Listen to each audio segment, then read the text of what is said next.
Hello students. Today we will discuss some basic concepts of percentage. Let's begin with the topic.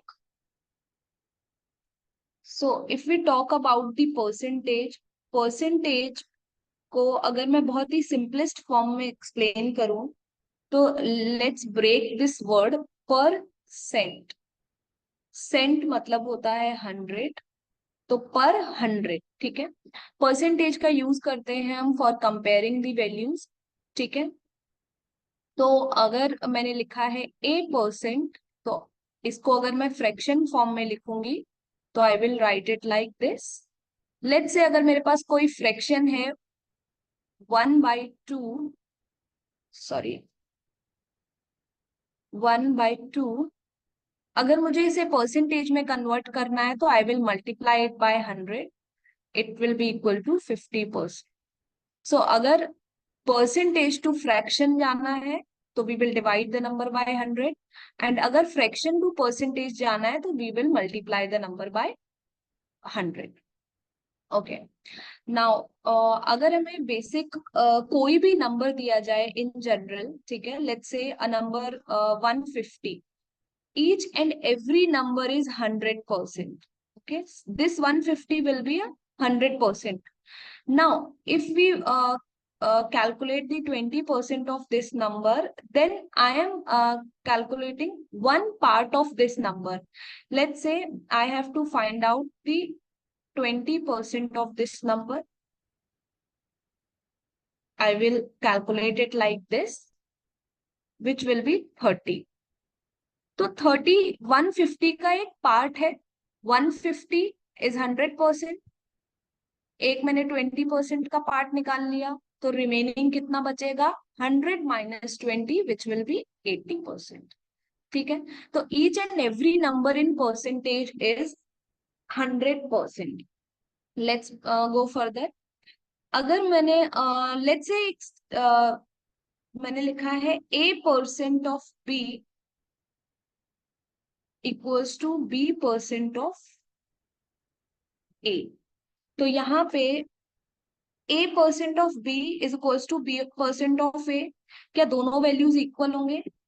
अगर मैं लिखूं A/100 into B is equals to B/100 into A, तो यहाँ पे 100 A के denominator में है, यहाँ B के डिनोमिनेटर में है, but both the values are in multiplication, तो कोई फर्क नहीं पड़ेगा मैं 100 A के नीचे लिखूं या B के डिनोमिनेटर में लिखूं, तो both the values will be same.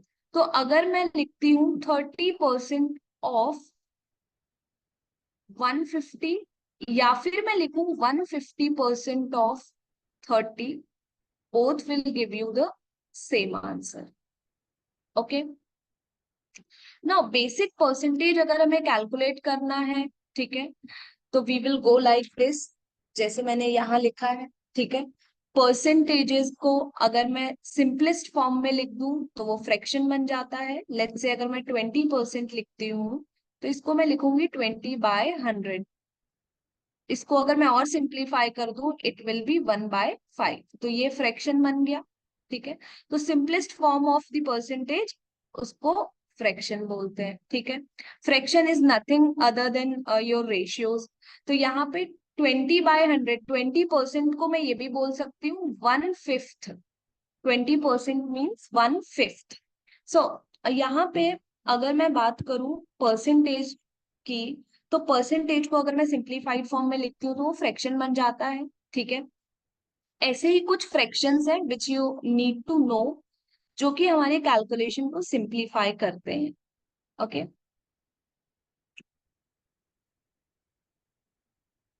सो जैसे मैंने बोला फ्रैक्शंस, अगर फ्रैक्शन में मैं 1 लिखती हूँ तो 1 will be equals to 100%। 1 is equals to 100%. Half is 50%.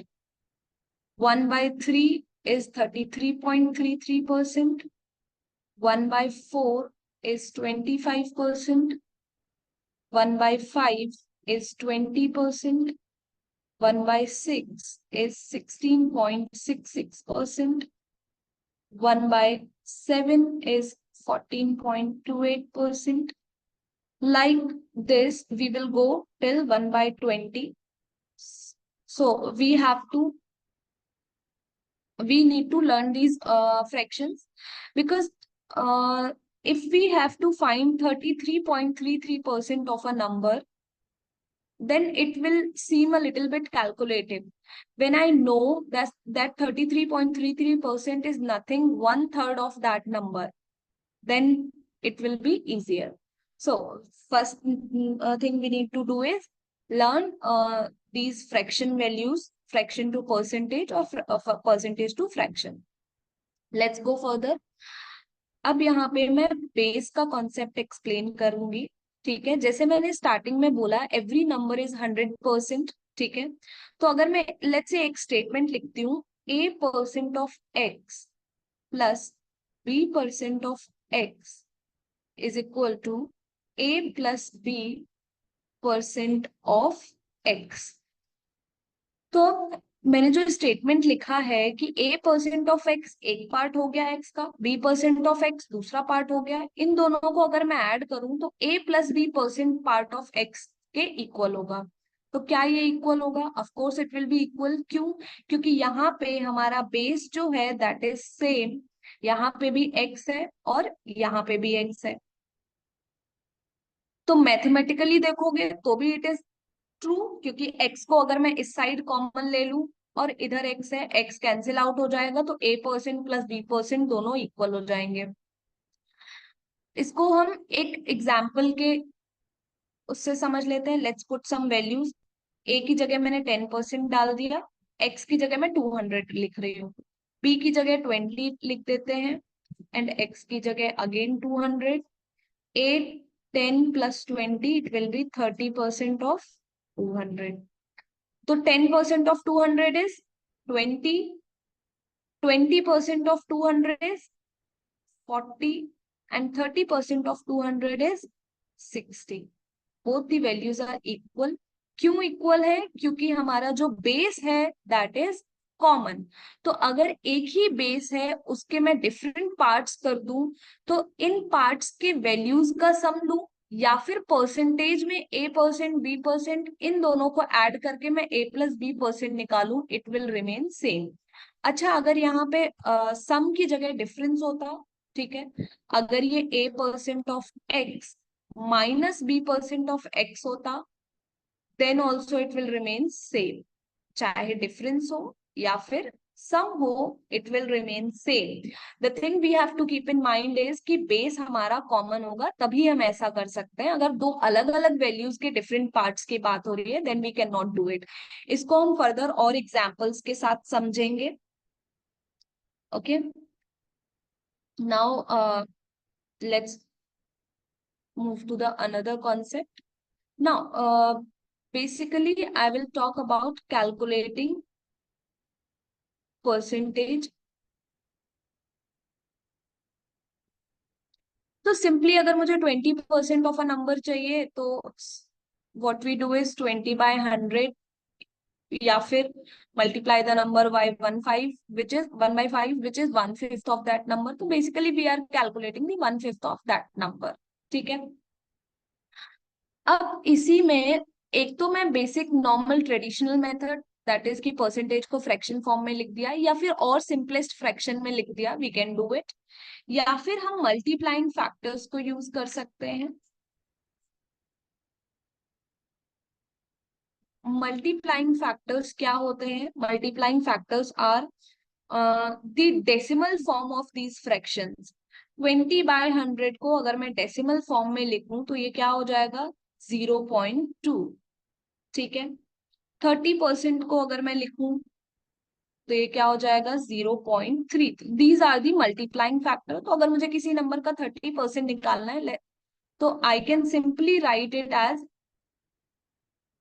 The number into 0.3। So these are the multiplying factors. Okay. Now let's move further. अब हम बात करेंगे how do we compare the two values.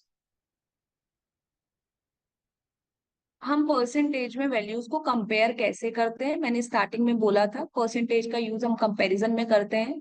तो कंपेयर कैसे करते हैं दो values को, कुछ बेसिक स्टेटमेंट्स रहते हैं जो क्वेश्चंस के एंड में पूछे जाते हैं। एंड कई बार स्टूडेंट्स को कंफ्यूजन होता है कि हम किससे किसको कंपेयर कर रहे हैं। Let's take two numbers A and B. तो पहला, I have questions for these already here. We have taken two numbers A and B. Let's say A is greater than B. ठीक है, पहला क्वेश्चन है मेरा, A is what percent of B? तो यहाँ पे मैं A को कंपेयर कर रही हूँ B के साथ। तो जिसके साथ हम कंपेयर करेंगे वैल्यू को, वो वैल्यू हमारी डिनोमिनेटर में जाएगी। बेसिकली मैं ये निकालना चाहती हूँ कि B का A कितना परसेंट है। ठीक है, तो बी का ए कितना परसेंट है, A will be compared with B. ठीक है, now in this question we are comparing B with A. तो now B by A into 100, जिसके साथ हम कंपेयर कर रहे हैं that value will go into denominator. Now here by what percent A is more than B. यहाँ पे अब ए का बी के साथ कंपेरिजन हो रहा है, ए कितना ज्यादा है उस वैल्यू का कंपैरिजन हो रहा है। तो ए और बी का जो डिफरेंस है उसको मैं कंपेयर करूंगी बी के साथ। ठीक है, नेक्स्ट क्वेश्चन है हमारा, by what percent is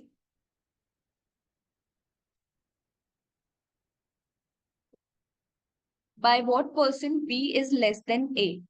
so if we see here, यहाँ पे बी लेस देन पूछा है, तो यहाँ ए जितना परसेंट ज्यादा होगा, क्या बी उतना परसेंट ही कम होगा? No, it will not remain same. क्यों? क्योंकि यहाँ पे जो कंपैरिजन है वो ए के साथ हो रहा है और यहाँ बी के साथ हो रहा था। तो नाउ कंपैरिजन हो किसका रहा है? कंपैरिजन डिफरेंस का ही हो रहा है, क्योंकि इन्होंने बोला है by what percent B is less. तो बी तो उतना ही कम होगा न्यूमेरिकली जितना ए ज्यादा होगा, तो difference will remain same, but the comparing values is different, which is a here.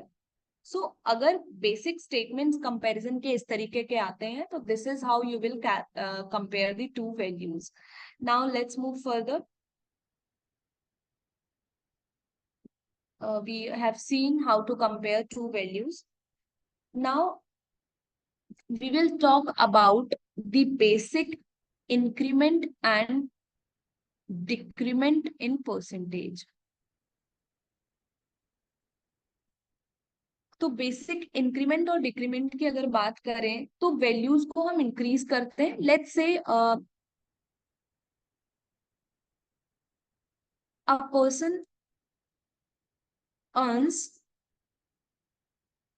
n rupees. Now his salary got increased by 20%. तो न्यू सैलरी क्या होगी? n प्लस ये जो 20% का इंक्रीमेंट हुआ है ये किस में होगा? ऑफ कोर्स हमारी जो इनिशियल वैल्यू है वही 20% बढ़ रही है, तो ये जो 20% है ये किसका है? n का है। ठीक है, n plus 20% of n, this will be your new salary. तो इसको हम एक और तरीके से देख सकते हैं। मैंने आप लोगों को बताया कि जो वैल्यू है, इनिशियल वैल्यू हो या कोई भी नंबर हो, इट इज ऑलवेज 100%। ठीक है, तो ये n 100% है, इसमें मैं 20% इसी n का और ऐड कर रही हूँ। तो can I say that new salary is 120% of this number? Okay, so what we are doing is we are increasing the n by 20%, making it 120%. Okay, let's take another example. Now I'm saying there is a decrement of 30%.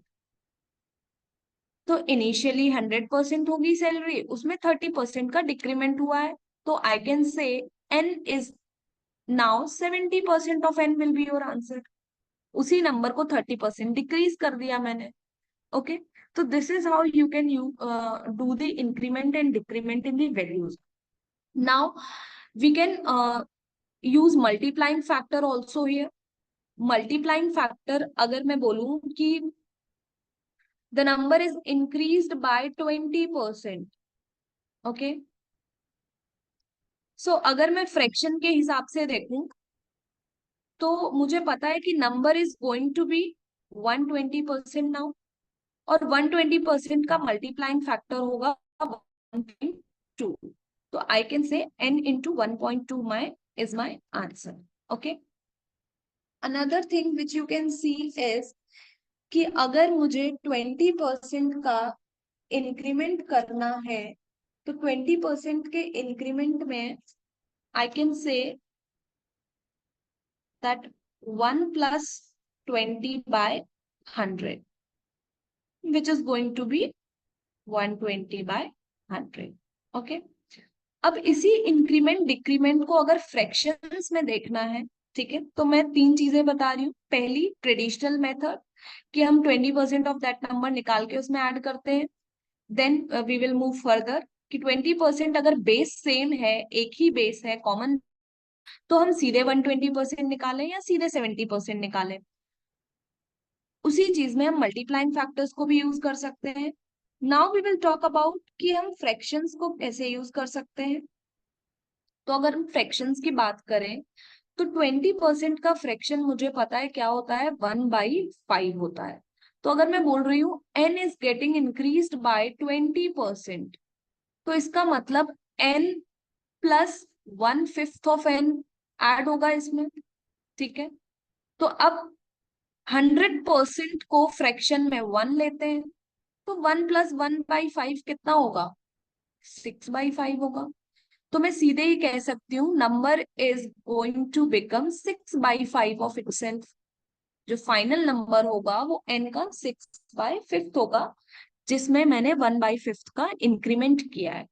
ठीक है, let's say अगर 1/5 का decrement होता, 20% का यहाँ पे अगर decrement हो रहा होता, तो 1 माइनस 1/5 हो जाता. तो ये हो जा, फाइनल आंसर हमारा होता n इंटू 4/5, 4/5 बचता हुआ ये नंबर. ठीक है, तो अब यहाँ पे 20% का अगर इंक्रीमेंट है तो मुझे पता है 6/5 फाइनल नंबर होगा. 20% का डिक्रीमेंट है तो 4/5 फाइनल नंबर होगा. एक चीज जो यहाँ पे आप देख सकते हो कि denominator is always representing your initial value. चाहे मैं इसको 20/100 लिखूं, चाहे 1/5 लिखूं, 100 यहाँ पे मेरी इनिशियल वैल्यू को रिप्रेजेंट कर रहा है और यहाँ पे 5 हमारी इनिशियल वैल्यू को रिप्रेजेंट कर रहा है, जो कि फाइनली 6 में कन्वर्ट हो गई है. और यहाँ पे जब मैं 120/100 लिखती हूँ तो यहाँ पे 100 से 120 में कन्वर्ट होगा.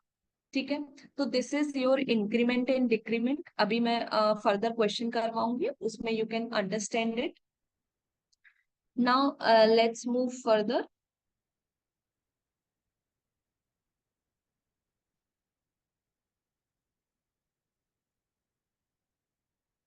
एक और परसेंटेज का जो बहुत ही इंपॉर्टेंट कॉन्सेप्ट है, that is your successive percentage change. तो सक्सेसिव परसेंटेज चेंज जो आपका है, इट इज बेसिकली जब हम किसी भी वैल्यू को एक बार चेंज करने के बाद जो हमारी नई वैल्यू आती है उसको फर्दर चेंज करते हैं, इसको हम बोलते हैं सक्सेसिव परसेंटेज चेंज. यहाँ पे इंक्रीमेंट और डिक्रीमेंट दोनों हो सकते हैं. ठीक है, तो इसका बेस्ट एग्जांपल है पॉपुलेशन. लेट्स से पॉपुलेशन किसी भी सिटी की इनिशियली जो है वो n है. ठीक है, first year it got increased by 20%, next year it got increased by 10%, and in third year it got decreased bye 20%. Now अब इनिशियल जो पॉपुलेशन होगी वो पहले इंक्रीज होगी, फिर जो नई पॉपुलेशन आई वो फिर से इंक्रीज होगी, फिर जो पॉपुलेशन आई वो अब डिक्रीज हो रही है. तो one thing we have to keep in mind here कि यहाँ पे चेंज ऑफ बेस हो रहा है. बेस जो है वो हमारा एवरी ईयर चेंज हो रहा है. ठीक है, तो फर्स्ट ईयर की पॉपुलेशन एन जो है वो 20% इंक्रीज हुई, तो आई कैन से 120% ऑफ एन ये मेरी नई पॉपुलेशन होगी. ठीक है, अब ये जो नई पॉपुलेशन है इसका 10% इंक्रीज हो रहा है, तो इस पॉपुलेशन को मैं 110% बना दूंगी. अब ये जो पॉपुलेशन आई मेरी इसमें 20% का डिक्रीमेंट हो रहा है, तो इट विल रिमेन 80% ओनली। तो अब इसको, जब इस पूरी चीज को मैं सॉल्व करूंगी तो मुझे मिलेगी अपनी फाइनल पॉपुलेशन। तो यहाँ पे क्या हो रहा है, एक नंबर सक्सेसिवली इंक्रीज और डिक्रीज हो रहा है। पहले n 20% इंक्रीज हुआ, फिर एक वैल्यू आई, फिर जो वैल्यू आई मेरे पास वो 10% इंक्रीज हुई, फिर जो वैल्यू आई वो 20% डिक्रीज हुई। तो it is your successive change. अब यहाँ पे अगर मुझे फाइनल वैल्यू निकालनी है तो सिंपली मैंने निकाल ली। अगर मुझे पूछा जाता कि नेट परसेंट चेंज कितना हुआ है, तो एक चीज हम कर सकते हैं कि इनिशियल वैल्यू को फाइनल के साथ कंपेयर कर लें। इससे हम बता सकते हैं कितना परसेंट का इंक्रीमेंट या डिक्रीमेंट हुआ है। Second thing, we have a formula which is a+b+a into b/100। ये आपका नेट परसेंटेज चेंज का फॉर्मूला है। यहाँ पे a and b are the percentage value जिनसे कोई भी वैल्यू इंक्रीज हो रही है। अगर लेट्स से a मेरा 10% का इंक्रीमेंट है और b मेरा लेट्स से 20% का डिक्रीमेंट है, तो अब b की value we will take it as negative. it will be -20 and 10 will be a positive number because it is a increment। तो अगर कहीं पे भी 2 साल का इंक्रीमेंट या एक ही वैल्यू को हम 2 बार इंक्रीज या डिक्रीज कर रहे हैं, then we can use this formula for the net percentage change. अगर 3 वैल्यूज है तो 3 वैल्यूज के लिए we can not use this formula. Then we can do one thing कि 2 वैल्यूज को एक साथ ले लिया, फिर जो आंसर आया मेरा उस वैल्यू को, थर्ड वैल्यू को एक साथ ले लिया। This is you can do. तो दीज आर द बेसिक, बहुत ही बेसिक कॉन्सेप्ट्स जो परसेंटेज के रहते हैं फॉर द बेसिक कैलकुलेशन, वो मैंने डिस्कस किए हैं। Now let's do some questions. तो पहला क्वेश्चन है हमारे पास, if a is 25% more than b, then by how much percent is b less than a। Comparative question है। मैंने बताया था how much percent b is less than a में कि डिफरेंस ऑफ a ज्यादा है तो a-b, किससे कंपेयर करना है मुझे, a से करना है। ये मेरी कैलकुलेशन होने वाली है। बट द क्वेश्चन इज कि मुझे यहाँ पे a और b के वैल्यूज नहीं पता है। तो परसेंटेज में जब भी कभी मुझे 2 या 3 वैल्यूज दिए हैं और उनका आपस में रिलेशन दिया है but we are not provided with any value, तो क्वेश्चन हमसे कभी वैल्यू पूछेगा भी नहीं। They will also ask a comparative question और अ रिलेशन क्वेश्चन कि ए और बी का रिलेशन आपस में क्या है। इधर it can be in ratios और it can be percentage form. तो यहाँ पे ए और बी का मुझे रिलेशन दिया गया है, तो we can do one thing कि हम एक वैल्यू अज्यूम कर लें। वैल्यू अज्यूम करने के लिए कीप इन माइंड कि जिसके भी रेफरेंस में रिलेशन दिया गया ऑलवेज उसकी वैल्यू पहले अज्यूम करो। यहाँ पे मुझे ए का रिलेशन बी के रेफरेंस में दिया गया है, तो I will assume B as 100। It is not mandatory कि आप 100 अज्यूम करो, you can assume any number जो आपको अच्छा लगता है। 100 हमारी कैलकुलेशन को थोड़ा इजी कर देता है, इसलिए हम 100 अज्यूम कर लेते हैं। ठीक है। अब ए कितना होगा, ए इससे 25% ज्यादा होगा। 25% ज्यादा मतलब इसी में 25% ऐड हो जाएगा, 25% ऑफ 100, और वी कैन से 125% ऑफ 100, तो इट विल बी 125। ठीक है। तो अब ए और बी का डिफरेंस कितना है, 25, and we are comparing it with 125 into 100, it will be 20%। A is 25% more than B and B is 20% less than A. So our answer will be option B. यहाँ पे A और B की value assume करके हमने compare कर लिया। ठीक है। And another thing which you can say is कि अगर A 25% ज्यादा है, ठीक है, तो B is going to be 25 by 125% less। तो 25% का फ्रैक्शन अगर मैं लिखूं तो 1/4 ज्यादा है, तो it is going to be 1/5 less. Okay, this is another concept. we will not discuss that concept here because we are here discussing only over the basic concepts. Let's move to the next question. Here we have a question. A salary is 40% of B's salary, which is 25% of C's salary. What percentage? Now, here again, we are not provided with any number. So, we will do again same thing कि हम एक value assume कर लेते हैं. तो यहाँ पे कहाँ से शुरू करना चाहिए मुझे? हम कहीं से भी कर सकते हैं. बट द थिंग इज कि अगर कैलकुलेशन इजी रखना है तो वी शुड स्टार्ट विथ सी.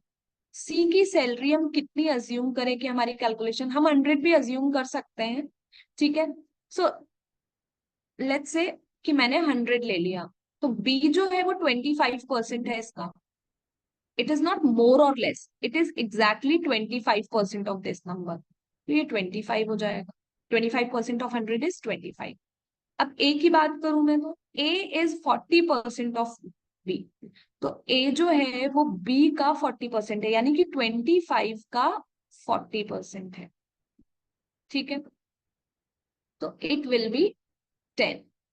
25 का 40% is 10. So it will be 10 here. Now, what percentage of C's salary is A's salary? This is the comparative question कि C की जो salary है वो A की सैलरी का कितना परसेंट है. सॉरी, सी ए की सैलरी जो है वो C का कितना परसेंट है. ठीक है. तो we are comparing A here with C. तो हमें ऐसे भी दिख रहा है, बट अगर कैलकुलेट करते हैं तो 10 is what percent of 100, which is going to be your 10%. और answer will be option D. तो यहाँ पे हमने देखा कि हमें अगर वैल्यूज नहीं दिए गए, we will assume one value and go according to that. Now next question. This question is going to clear our concept of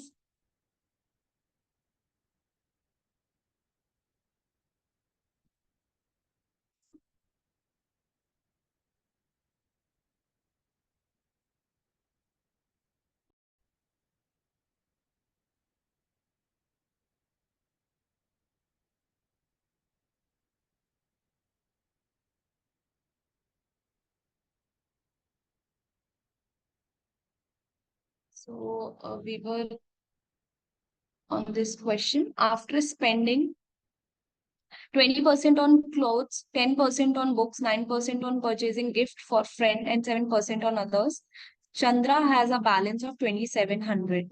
So here 20% on clothes, 10% on books, 9% on purchasing for gift.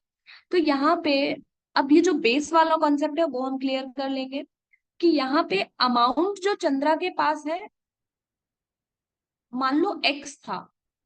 इस x में से उसने 20% clothes पे खर्च किया. ठीक है. 10% books पे खर्च किया एंड 9% गिफ्ट्स पे खर्च किया एंड 7% अदर थिंग्स पे खर्च किया.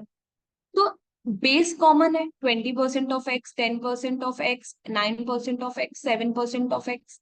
तो मैं अगर बोलूं कि इन टोटल उसने कितना खर्च किया, तो परसेंटेज के टर्म में मैं सबको ऐड कर सकती हूँ क्योंकि बेस तो सबका कॉमन है. तो it will B 30, 39, 46%. Okay. 46% in total उसने स्पेंड किया है. तो एक्स जो है इनिशियली वो तो 100% रहा होगा. अब इस 100% में से मैंने 46% स्पेंड कर दिया, तो मेरे पास बचेगा कितना? 54% बचेगा. ठीक है. और इन्होंने क्वेश्चन में बोला है Chandra has a balance of 2700. तो उसके पास बैलेंस जो 2700 है, आई कैन सिंपली से 54% ऑफ एक्स इज 2700. तो यहां से मैं एक्स की वैल्यू निकाल लूंगी. वही उन्होंने पूछा है, how much money was there with in initially. तो X will be 2700 into 54/100. 1 second. It will be in denominator.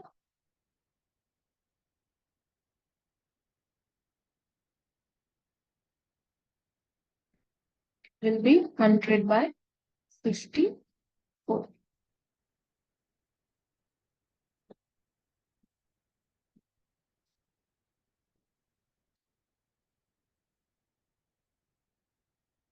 Our answer will be 5,000.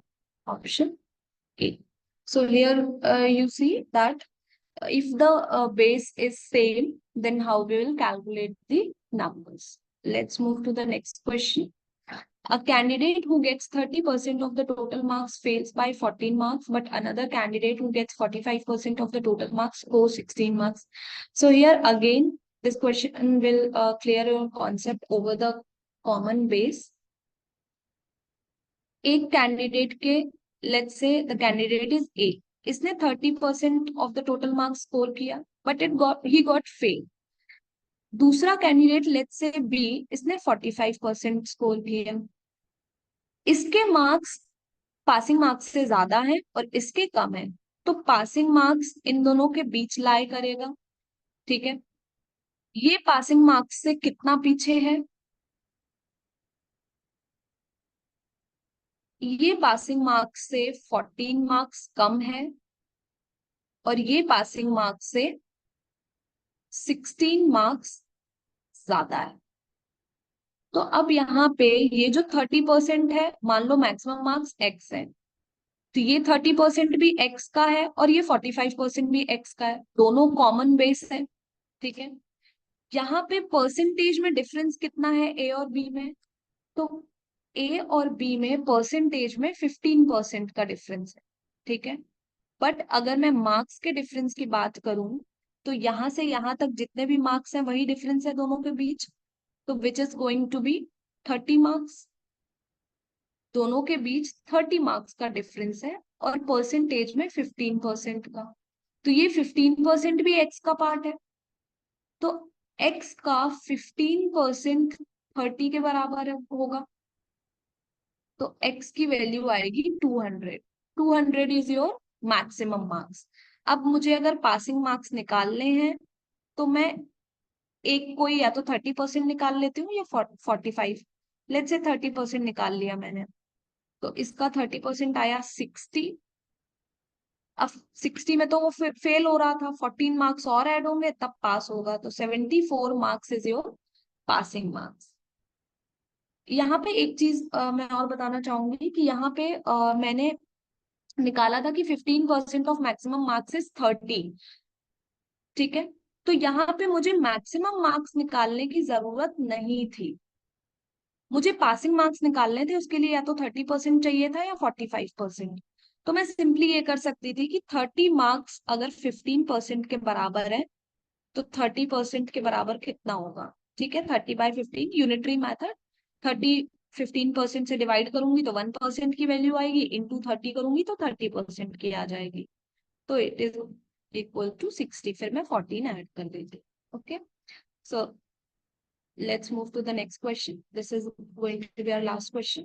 So this question is based on your successive percentage based question है. इसमें population of a town is increasing by 20% annually.